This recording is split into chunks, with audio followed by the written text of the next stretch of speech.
So I guess we'll begin.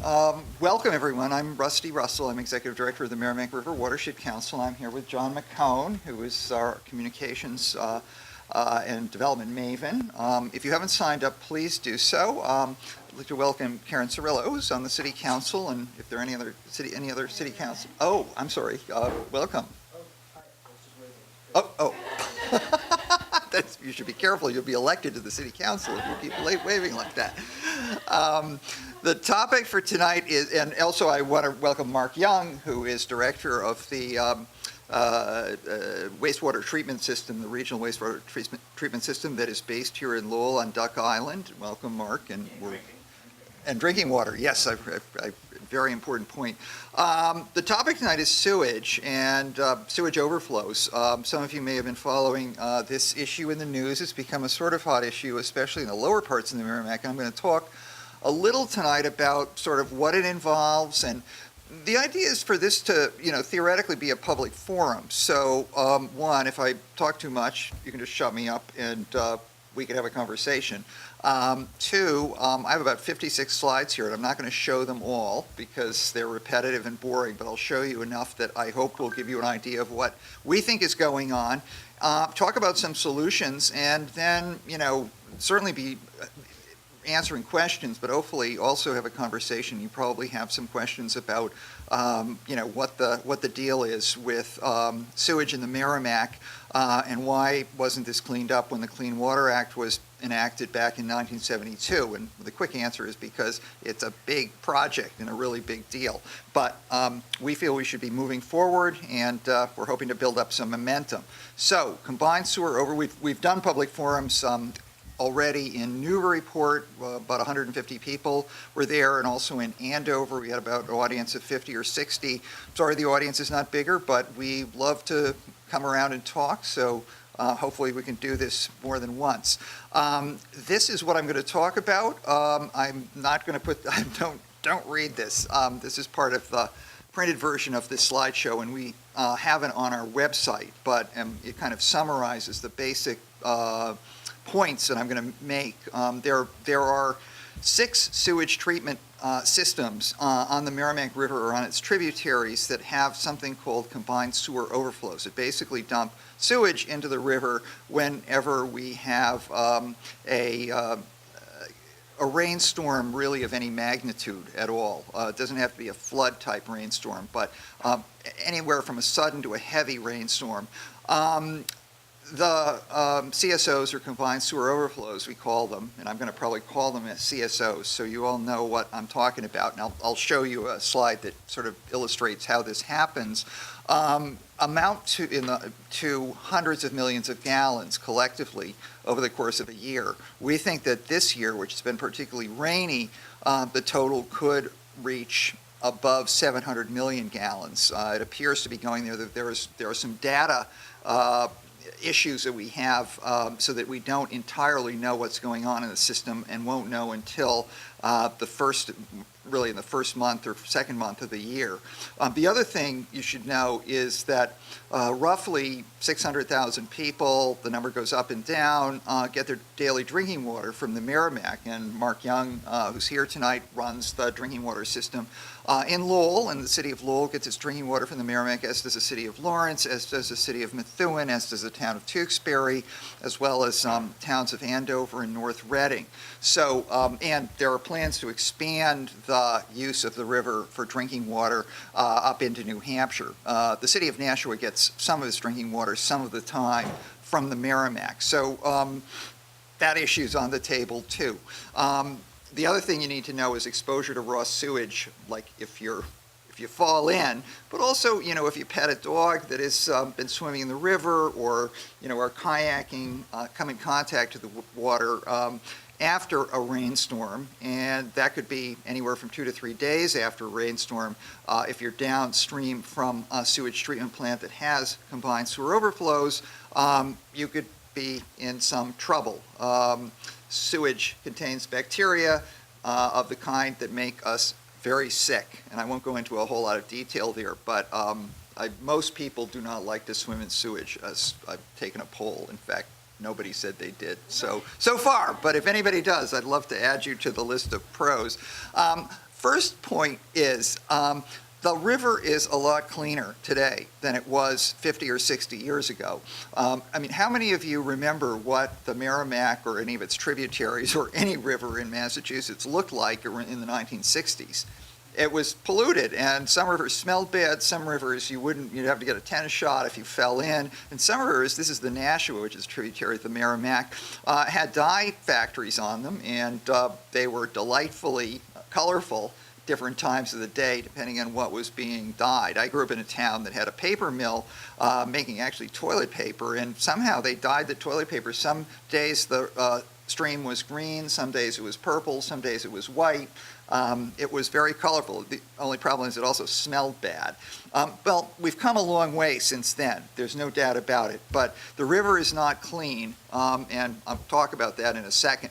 This is, getting back to the Merrimack, that is not the Merrimack behind this slide. That is the Cuyahoga, Ohio's river that famously caught fire, well, got caught on camera catching fire in 1969, which helped drive the modern amendments to the Clean Water Act, which are still pretty much the federal law that governs that our waters be clean and swimmable and fishable, according to the act, by 1983. And we're a long ways from that, but we're still working on it. But a 1968 report on the Merrimack noted that every day in the river, more than 120 million gallons of wastewater was basically dumped into the river. That's a huge amount, and we're well beyond that now, but that shows you how awful things were. I mean, that is a level that means essentially that you wouldn't want to be anywhere near the river if you could help it.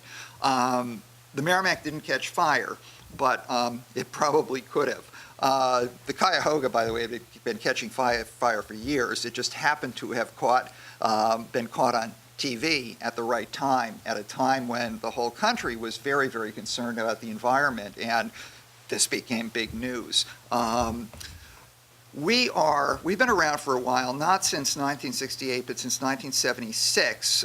We were actually formed as an offshoot of the Nashua River Watershed Association, which was formed in about 1970 or 71, and it got set up as a nonprofit, volunteer type organization to clean up the Nashua. But the folks there thought, well, if we clean up the Nashua, that'll be great, but where does the Nashua flow into? Well, it flows into the Merrimack. So if we don't have a clean Merrimack, all our work is for naught. So some folks there combined and got others involved to form the Merrimack River Watershed Council, and we've been around since 1976. And I've been executive director of the council since October of 2016. So I'm pretty new to the job. I'm still learning where, the light switches are and everything, but it's fascinating. It's obviously an historic, important river that we all, should be proud of. Our main focal points as a nonprofit are clean water, healthy watershed, expanded recreation. That's probably broad enough umbrella to cover anything you'd ever want to do in the Merrimack. And we like to work with other groups. Helen's here from the Clean River Project. And Captain Red, good to see you, Captain Red. I know we've met, and I'm glad I've now placed you with Rocky Morrison's outfit. And Clean River does great work taking cars out of the river, which there are hundreds and still hundreds, and also picking up needles, and also looking at sort of some of the detritus that has gathered at coves and other places on the river. And so we work together, and we work together with other organizations. The current Merrimack issues that we're working on obviously include CSOs, combined sewer overflows, but also polluted stormwater runoff, the issue of riparian land, riverbank land that is vulnerable to erosion or development, safeguarding drinking water. It's a big issue, particularly in New Hampshire. Studying unregulated contaminants, something that EPA is not doing. We're not a science lab, but there's a conversation about these going on, and there's a lot we need to learn about them, and a lot we need to talk to folks like you about in terms of what's in our water. And then finally, planning for the impacts of climate change. We actually had a conference in Newburyport on Friday, the 7th, Pearl Harbor Day, about 80 people showed up, a panel including the mayor of Newburyport and a professor from UNH to talk about the issue of climate change and how it will affect and is affecting the Merrimack watershed. And that's everything from beach erosion and flooding down Newburyport Way to changes in the climate and changes in the ecosystem up, in Concord, New Hampshire way, and flooding everywhere in between, and also increased combined sewer overflows, because remember, they respond to rainfall. And what we're seeing is a pattern of increased rainfall and increased sudden rainfalls, and those two together are really bad. Here's the basic picture. Back in the old days, engineers had a brilliant and somewhat economically sound idea in industrial cities like Lawrence and Lowell and Haverhill and Fitchburg and Manchester, New Hampshire, and Nashua, New Hampshire, to build integrated systems for sewage. Integrated means they combined so-called sanitary sewage, which is, of course, the sewage that's most unsanitary, but we call it sanitary sewage. The stuff that comes out of your toilet, but also out of your dishwasher, your washing machine, your sinks, et cetera, with stormwater runoff, the stuff that runs down the streets and into the storm drains.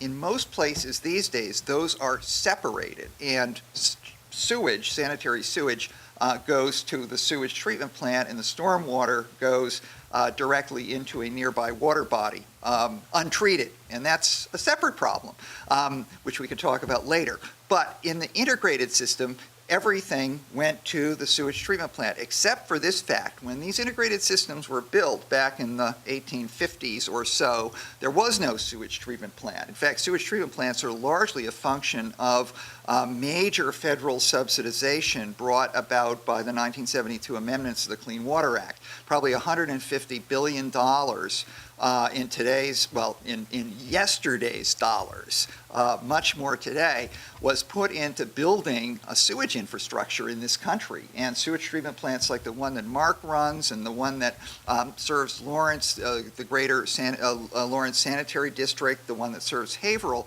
were all built in the late 1970s, early 1980s. Where did our sewage go before then? Well, the answer is it went directly into the river. In other words, there was no sewage treatment at all in places like Lawrence and Lowell, amazingly enough. As a result, it probably didn't matter that we had combined sewer systems, because everything was going untreated into the river anyway. And also, I sort of speculate that what did we have, how did people get around in 1850 in a way that they don't get around now? Horses.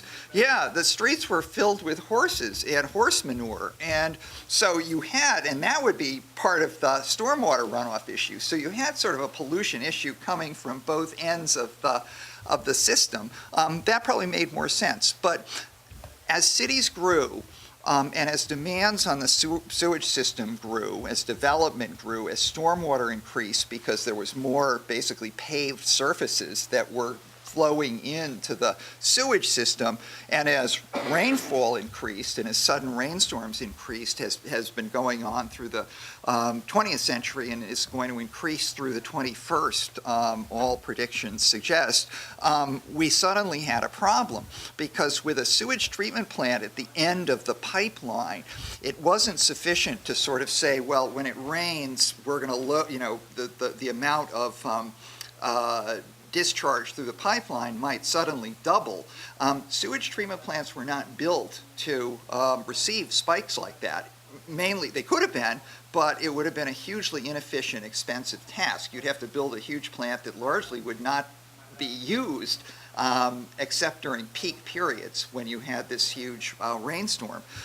So what we did was build a safety valve. It's sort of, the problem goes in both directions. If you have too much flow, combined rainfall and sewage, it's either, and the plant can't handle it, it's either going to inundate the plant, causing problems there, or more likely it will back up into people's basements And that will cause real problems of both health and a political nature. So what to do? Well, we created a safety valve. The safety valve is a combined sewer overflow. When we have a heavy rainstorm, we dump some of the combined rain, I would call polluted stormwater runoff and raw sewage into the nearest body of water, which in this place is the Merrimack River. What's happened is, because of development, because of increasing rainfall, et cetera, increased population, we're having more combined sewer overflows than I think was ever imagined, and the numbers going up. At the same time, we're facing court orders to completely halt them, and I'll get to that in a second. Lowell, Lawrence, Haverhill, Fitchburg, Nashua, and Manchester were all built as early, older industrial cities with CSOs. Newburyport, Amesbury, Salisbury, Marlborough, Derry, Concord, Franklin either have separated their systems or were not built with combined systems, and so they don't have this particular problem. It's a serious problem. It's unfortunate, too, because the cities that have it are not necessarily wealthy. I mean, if you look at Lawrence in particular, these are places that had, incredible industrial wealth 100 years ago. That's all gone south or gone elsewhere, as well as a lot of the money that sort of created for people. But unfortunately, the people who created the mills and earned that money didn't take the sewage system with them. So we're stuck with combined sewers, and that's a problem. It's a problem across Massachusetts. This is kind of an old slide, and it's gotten a little bit better, but there's essentially about 180 sewage CSO outfalls in Massachusetts. 40 to 60 of them are on the Merrimack, and I think the Merrimack is, in Massachusetts, has more of these than any other river in Massachusetts. If we added the Connecticut in and compared the Connecticut to the Merrimack along its entire expanse, the Connecticut beats the Merrimack slightly. So we're in a race for the bottom, not good. The big picture is there are a lot of these across the United States. These are the cities that have combined sewer systems still. Most of them are located in the heavy industrial areas in New England and in the Midwest. Same idea. They were built to serve, the industrial engine of this country 150 years ago or 100 years ago. EPA estimates they're between, well, we'll say 750 and 850 or so of these systems. I would venture to say that they're all under court order to clean up their act because they're all violating the Clean Water Act. But it's not just a sewage plant problem, it's everyone's problem, and I want to point that out. It involves decisions that were made a long time ago that were sensible then, not so sensible now. This is a picture of a modern sewage treatment plant. I should have substituted Duck Island and Lowell. The people in Lawrence claim that their plant is better than Lowell's. I think we should have a showdown on that. They're not here tonight, so I'm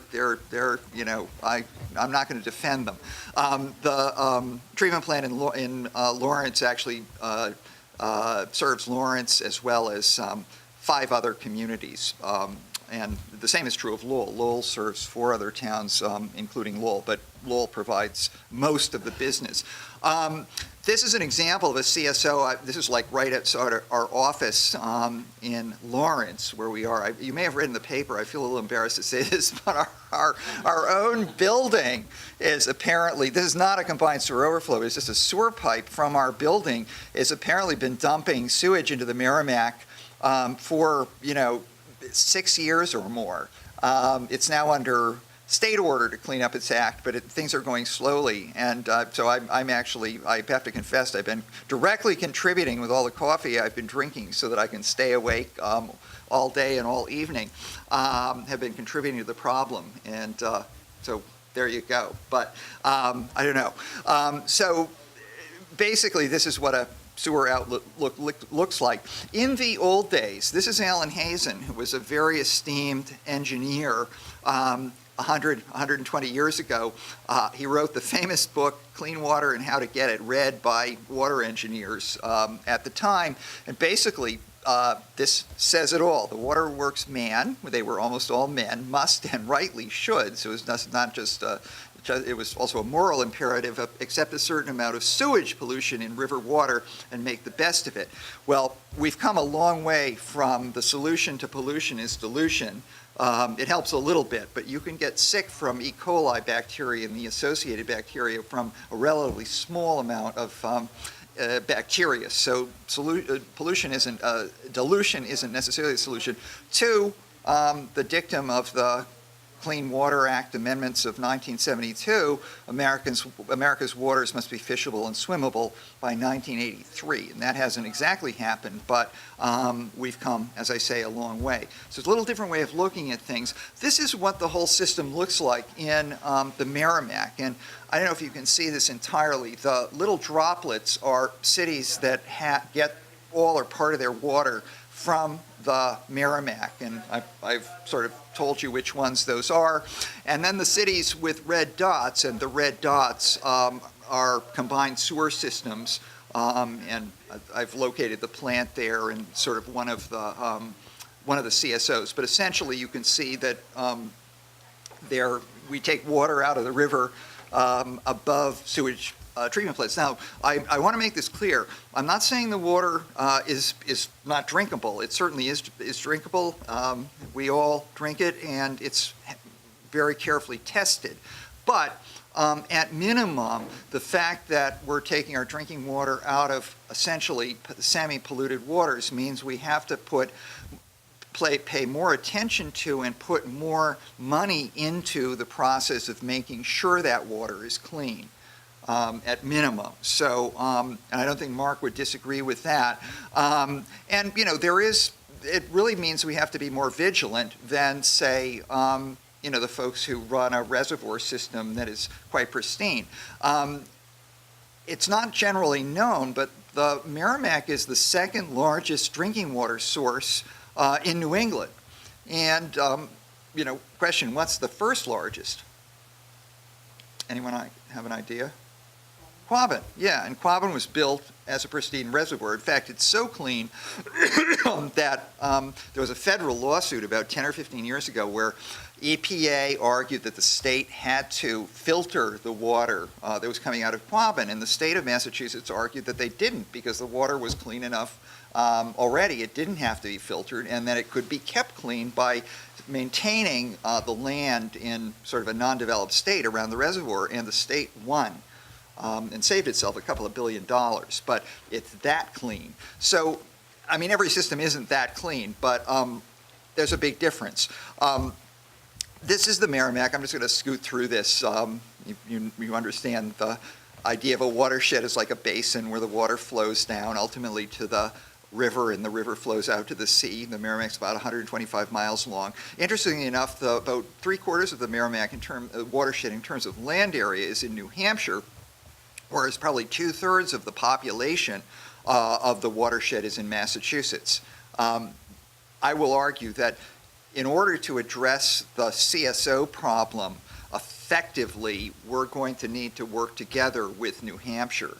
I don't know if the folks in New Hampshire know that yet, but we're going to help them with that process and help them understand that. We're sort of slowly moving up river. And this is just a map that shows where the various CSO cities are. I've already told you where they are, so we can skip through this. Here's some pictures of things. This is the extent of the closed shellfish beds in Newburyport, really the legacy of years and years of pollution. And they're basically half of them are closed. Also, CSOs pose a potential danger to fish populations. I've had a little argument about whether this slide is accurate, so I propose it with a caveat. It looks to us that major combined sewer overflows this past summer also corresponded with decreases in oxygen levels in the Merrimack. And beyond a certain level, decreased oxygen will make it hard for fish to breathe. And we actually had a fish kill of I think they were carp, if I'm not mistaken, but sort of a lot of fish were swimming upside down, or were not swimming upside down Haverhill Way. Smelled really bad. Sort of what happened. Very hot weather. I don't know if it was associated with CSOs, but our thought is that there may be an association there. Certainly needs to be looked at. I haven't talked to EPA about the accuracy of their numbers. The dissolved oxygen numbers come from a live feed that they provided for a while. In the late 1990s were really bad, even well after the advent of sewage treatment plants, et cetera. This is kind of like a baseline that EPA works from. It's kind of an average of total discharges from the late 1990s from the 6 plants that have combined sewer overflows in the Merrimack. And they basically came up with a number that's about 780, 800 million gallons of sewage discharge each year. That's a very high number. What's really interesting is this year, it doesn't look good in terms of discharges so far. But anyway, that's the picture in the late 1990s, not that long ago. Things have gotten better. I'm going to start by taking a look at the Lowell sewage treatment plant, and this is a picture of the Lowell system with its 8 CSO outlets, and they all have names. Some have more discharge than others. The West Street and the Merrimack Street, I think, are the biggies right now. But this is where the sewage comes out in Lowell when we have a heavy rainstorm. How does that look over time? Well, if we look at a fairly long period, not so bad. There was a flood around 2010 that shot things up through the roof. So we're going to sort of take that out. And you can see a slow decline that has slowly stopped maybe in the last 10 years. The top graph shows total CSO volume from the Lowell sewage treatment plant since 2005. And the bottom shows the number of actual CSOs that activated. And again, the number is declining, but it has stayed fairly steady recently, and that's part of the issue that we want to talk to you about today. If we look at that last chunk, taking the 10,000-foot high view, it looks rather steady. If we look at it more closely, we see variation up and down, but no distinct pattern. This year, and this is data through December 3rd, and I want to thank Mark he produces the most detailed CSO reports available of anyone, and they're really great, and sends it to us, and we put this on our website and talk to you about it. We get them, generally within a week to 10 days, and this year we're heading towards about 250 million gallons, which is quite high. Again, it's been a very, very rainy year, and it's not over yet. Actually, the last week has been great. Finally, the rain stopped, but I understand it may start again on Sunday. So that's what's been going on. If we look at Lawrence, the total numbers are lower, but the year is even worse. We've had some really big sewage discharges from Lawrence, and as you can see, the CSO events are up. The total through November 13th is a little over 70 million gallons, which is probably accurate up to now, because we usually hear from the Lawrence plant when they have a CSO almost immediately. And they don't have many, but they have really bad ones. They don't have many. They only have 4 outlets, but 2 of them are also really bad. So, what we're seeing is kind of a pattern that's indeterminate, that still involves hundreds of millions of gallons of sewage in the river in the course of a year, and it's perhaps going up a little bit, and will particularly do that if we get more rain. Another thing, I just would point out one bad day. Thanks, John. September 18th was a very rainy day. And the Lowell plant had a really big spill. The Lawrence plant had a really big spill. Nashua had a pretty big spill. Nashua's done a lot to deal with their problem. They've probably done the most, but they still have spills. And then we're estimating Haverhill and Fitchburg because they haven't, Fitchburg simply isn't going to tell us what they're doing until the end of the year. Haverhill said they would, but they're about 3 months behind now. And Manchester reports its sewage discharge totals from CSOs to the state of New Hampshire exactly once a year on January 15th. So that's when we'll find out. But looking at prior years and extrapolating, I think we can estimate Manchester probably had a 30 million gallon discharge that day, in part because we looked at the rainfall, and the rainfall was more extreme the farther north you went. And so we have definite numbers down here, but I'm expecting a pretty big CSO. And so 120, that's about 120 million gallons, which was the daily discharge in the 1960s. This September 18th is, of course, just one day. So we have come a long way, but it's still kind of scary to see that happen once. We have not updated this through 2018, but I think we'd see the line going up to the right. Essentially, CSO volume and rainfall track one another. And as I say, we're seeing more sudden rainfalls and more rainfalls. The rain has become, as they say, flashier. This just sort of restates some of the data I've been talking about, so we'll skip this. And I'm going to skip a bunch of slides because I want to sort of hear your questions and sort of proceed to that part of the talk. Manchester, as I say, is the big enchilada. Manchester, New Hampshire sewage treatment plant is probably the worst polluter. I mean, I think it is the worst polluter on the river. So it's really important that we address this problem there. We're planning to make a big, we're planning to start to address that issue with Manchester, but we're kind of working up the river, and they've been a lot less responsive than some of the other folks have been.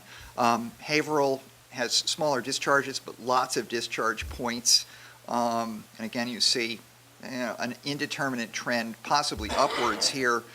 Ditto with Fitchburg, looking backwards. What do we know and when do we know it? One of the things you have to realize about CSO discharges, sewage discharges after storms, is that the bacteria stays in the river for a while, certainly for 48 hours, and some would say 72 hours. And what that means is that if you're planning to be in the river, it would be really a good idea to stay out of the river for 48 to up to 72 hours if you're downstream from a combined sewer overflow discharge point, which really means downstream anywhere from Manchester, New Hampshire on down to Newburyport. So it's important, we think, that the public be given notice when CSOs happen. That is not happening now. There's no system for doing it. There is a bill in the Massachusetts legislature right now that would call for this to happen for a couple of reasons that really have nothing to do with its lack of popularity.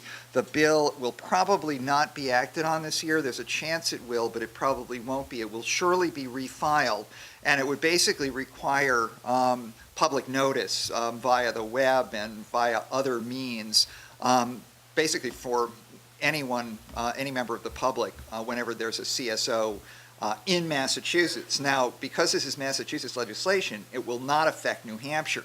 That's a big problem. So that's another reason for going there and trying to do something. Right now, it's kind of a mixed system. Haverhill lets us know in a sort of a list of people on its listserv within 24 hours, but they don't tell you how much has been discharged. The Lawrence plant responds in about 24 hours with volumes, which is nice.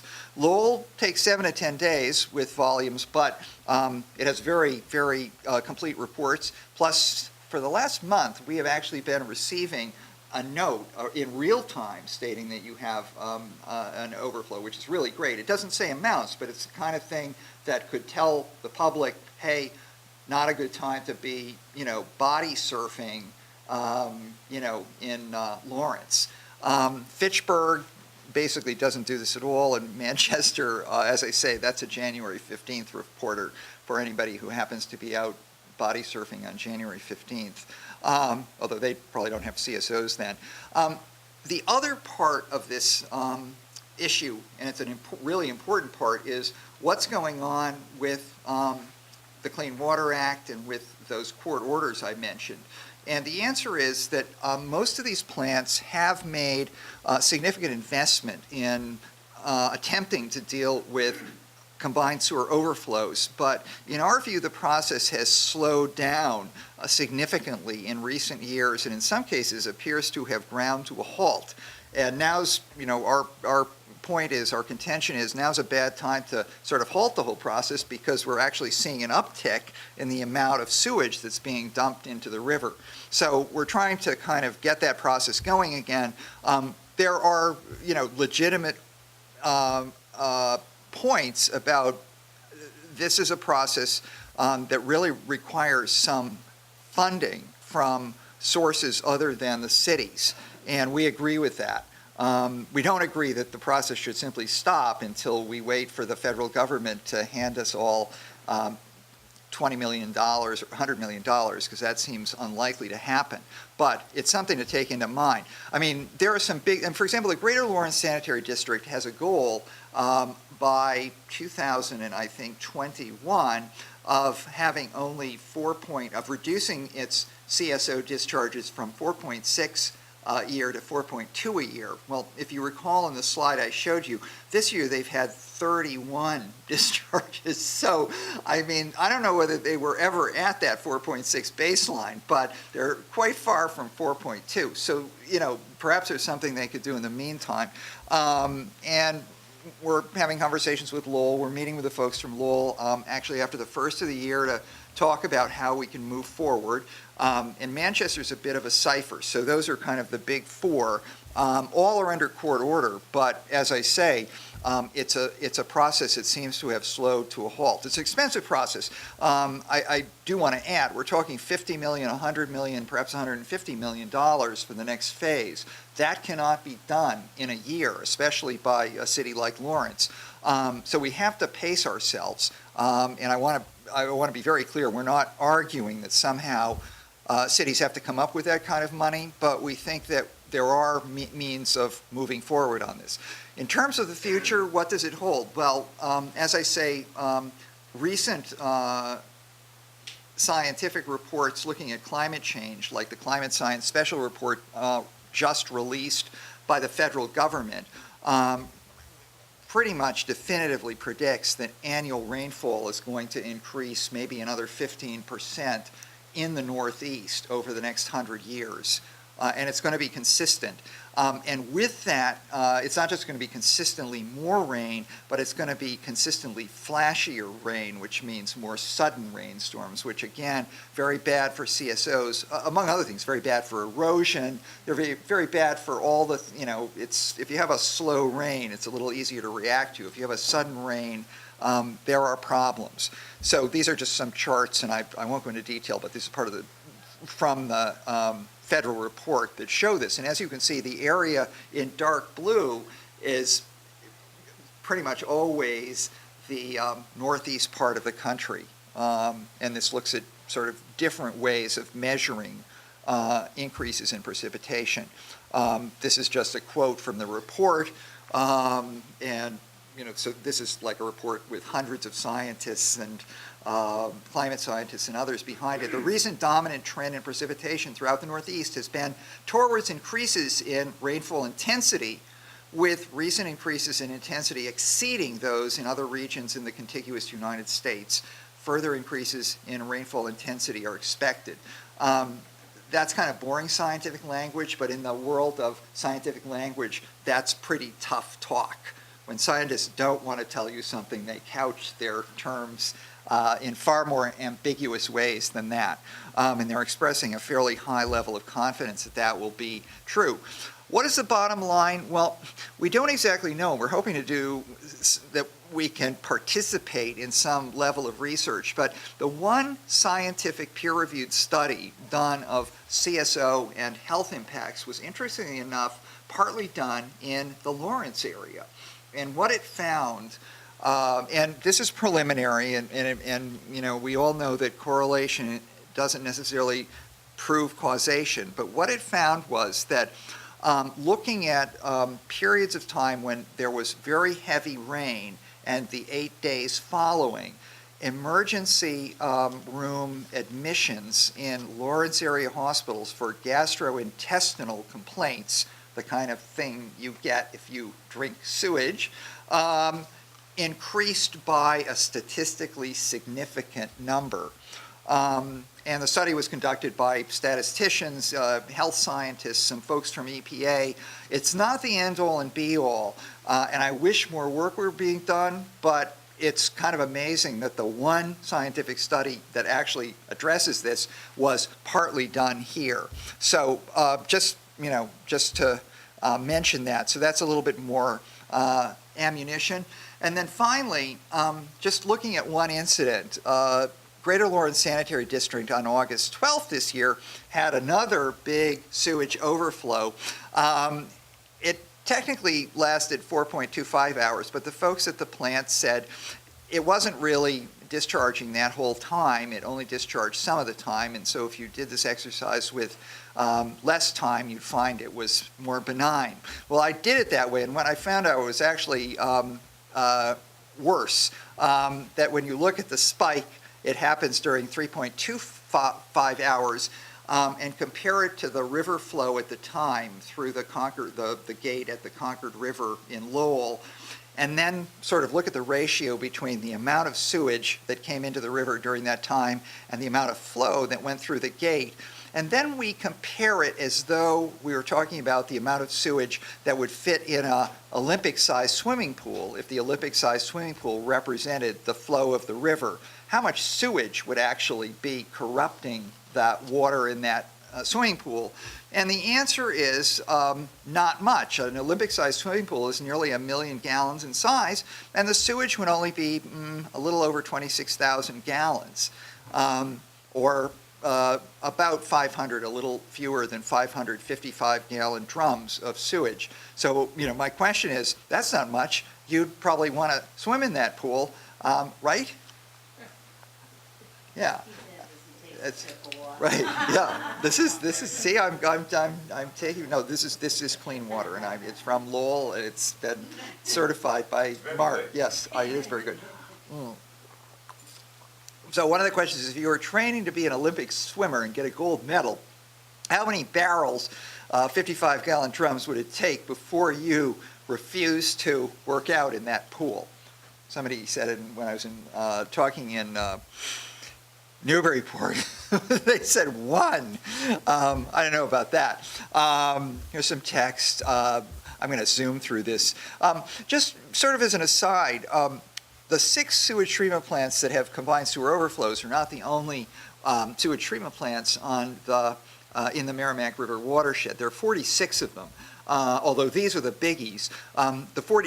Basically the 40 other plants treat their sewage to the required level all the time. They do then dump it into the Merrimack or into tributaries. One of the interesting questions that I don't have an answer for is sort of when we have one of those low summer flows, which is kind of when we're not having those heavy rainstorms. This is looking at the rain gauge that the USGS runs in at the Concord, where the Concord River enters the Merrimack and Lowell. You can see that on July 15th or so of this year, we had a discharge rate of only about 1,000 cubic feet per second, which is very, very low. So my next swimming pool question is sort of like, if we had a low flow like that, how much of that flow actually consists of treated sewage water, which meets federal standards, but it would not, Mark would not be proposing that we drink that in our glasses. And the answer is about 25% of the total river flow.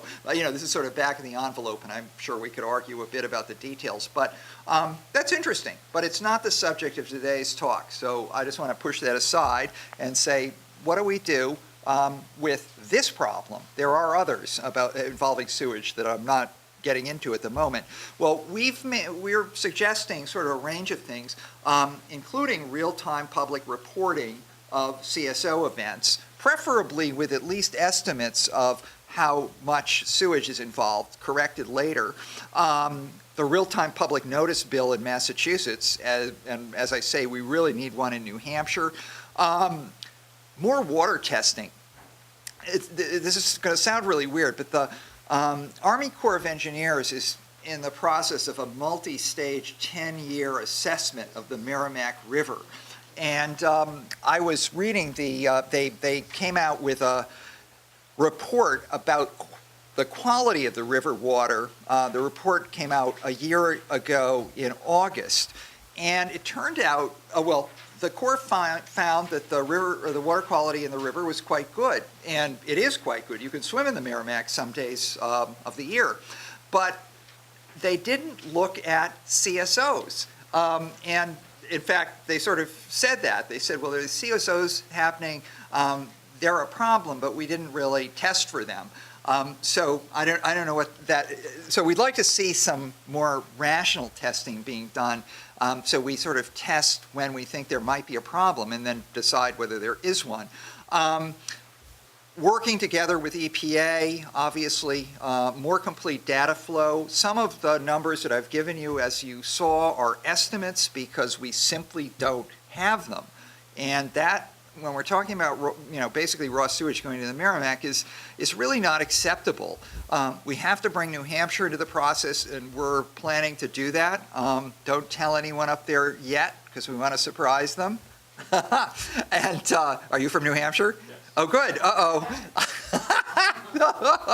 Uh-oh. Now we'll have to like tie you up. Okay.